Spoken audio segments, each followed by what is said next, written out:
Hello, my name is Mariah Hudson, and I'm here today to speak on behalf of the underpaid and overworked educators of the United States. Children are our future, but the truth is that today in the United States, the future of our children is dependent on the hands of underpaid, often seen as undervalued and overworked early educators. The importance that early childhood education has on cognitive and behavioral development is increasing in awareness, and with the understanding of importance increasing, so have the expectations for early educators. They are responsible for the children to properly develop, achieve, pass tests, and provide information and collect data to prove that the children are learning. Early educators are entrusted by parents at the most critical time in the development, yet society leaves educators with unmanageable workloads and unlivable wages. This is not a new dilemma in the education system, but it is a problem that is getting worse.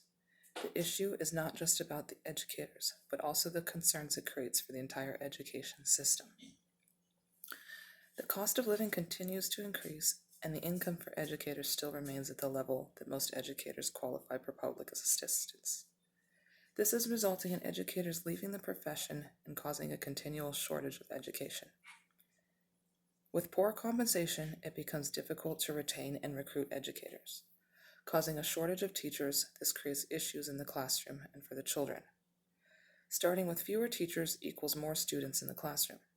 The classroom sizes increase, and this affects the quality of education that the students are receiving. With educators facing poor work conditions, this can cause difficulty engaging quality and one-on-one interaction between the children and the teacher, and decreasing active learning in schools. This type of learning is what early educators rely on to provide the best education for the students, and is important for proper child development. Teachers have to become more focused on academic achievements, assessment levels, and standards of larger classrooms. The personal development seems to be overlooked. Researchers show that students of smaller classes have better performance on assessments and tend to be as much as 2 months ahead when compared to peers in larger class sizes. The impact of pay in educators is not only seen in the classroom, but also in the quality of education that the child receives. With less students enrolling, with less students enrolling to become qualified educators, along with already trained educators leaving the field, preschool programs and classrooms may end up having to close their facilities due to short staffing, resulting in parents having no child care for their children and may have to be forced to stay at home and terminate their jobs. Children may also end up placing on waiting lists, and they may miss their opportunity for education.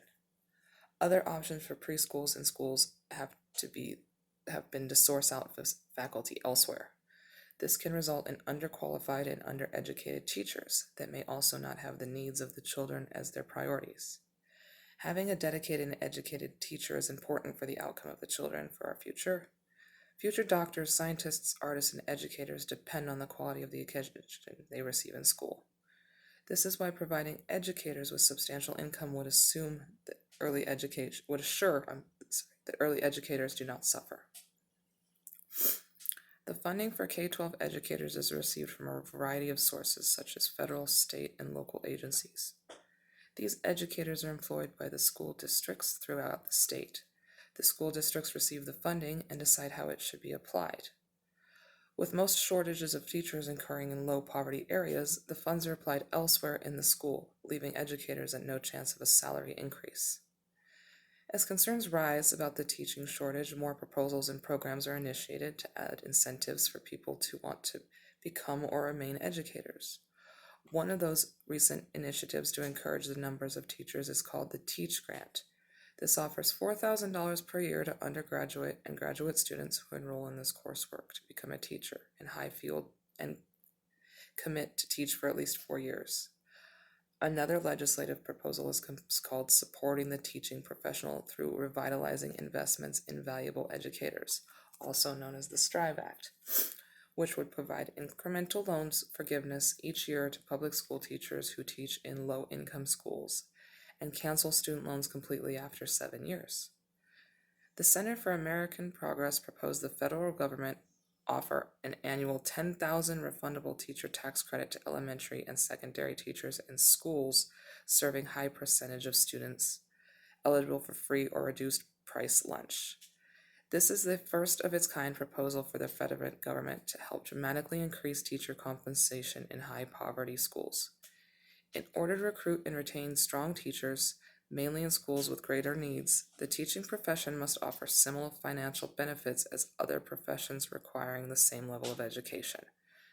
The dedication that it takes to be an educator, along with how much they value the education of children and their involvement in society, should provide them with an economically secure and profitable career.